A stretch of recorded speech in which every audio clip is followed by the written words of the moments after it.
So when you enter any relationship, you would think that it would develop into like trust, bonding, love, healthy vulnerability, etc.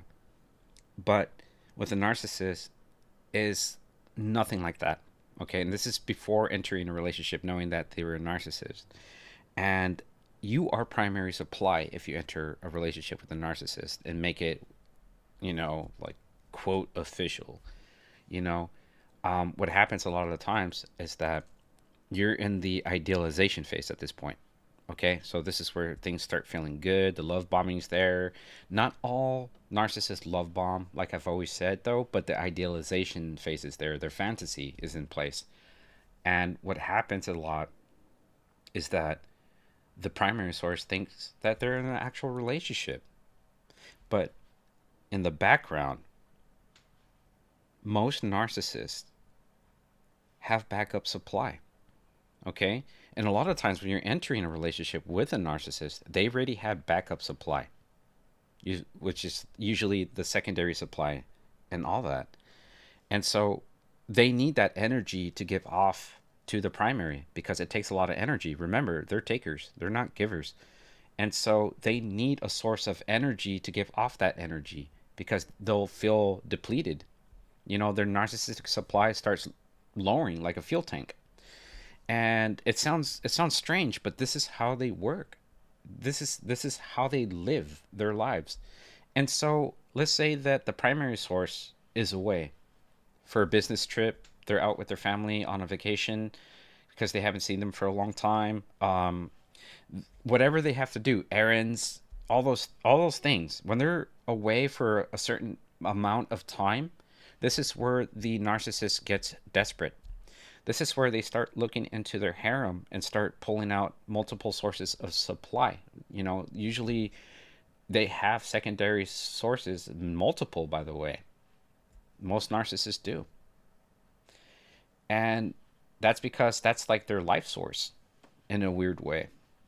And so, yes, when you're gone, at first, they start to micro cheat emotionally.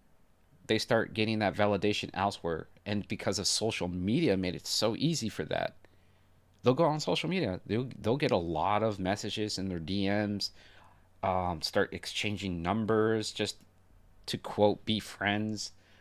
And even though that's further from the truth, but this is how they start micro cheating when they're not getting that supply constantly. This is why they're never filled. You know, um, think of a bucket. It's never filled for them because it has holes in it. So you fill that bucket and it's gonna leak. That's how a narcissist is. They're a bucket with holes in it. And so they need this constant source of narcissistic supply. And when they start like really feeling depleted, this is where they actually start really gravitating towards secondary supply and actually be more on a constant communication with them. And this is where it starts developing into another relationship. Okay? And so when you're gone, it's like they have a second relationship. And this is why secondary supply gets bumped up to primary. And so it's very dysfunctional. And the reason why they do this is because they have a very dysfunctional attachment style.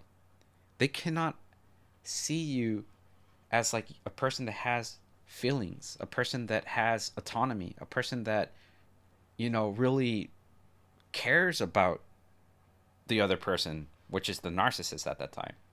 They don't see that. When you're gone, it's kind of like it's almost like non-existent. It's all like they're just in their headspace thinking how they could get the next fix.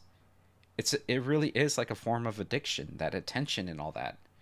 Whatever they can get from someone, like whatever their needs need to be met, that's what they're focused on. And so at the same time, the new supply is always going to deal with the cheating. Not all narcissists cheat, especially the cerebral ones, but most do. Most are serial cheaters. I'm never going to stop saying that because most are. And so at the end of the day, When you're primary supply, just know that they have backup already lined up, like bench warmers.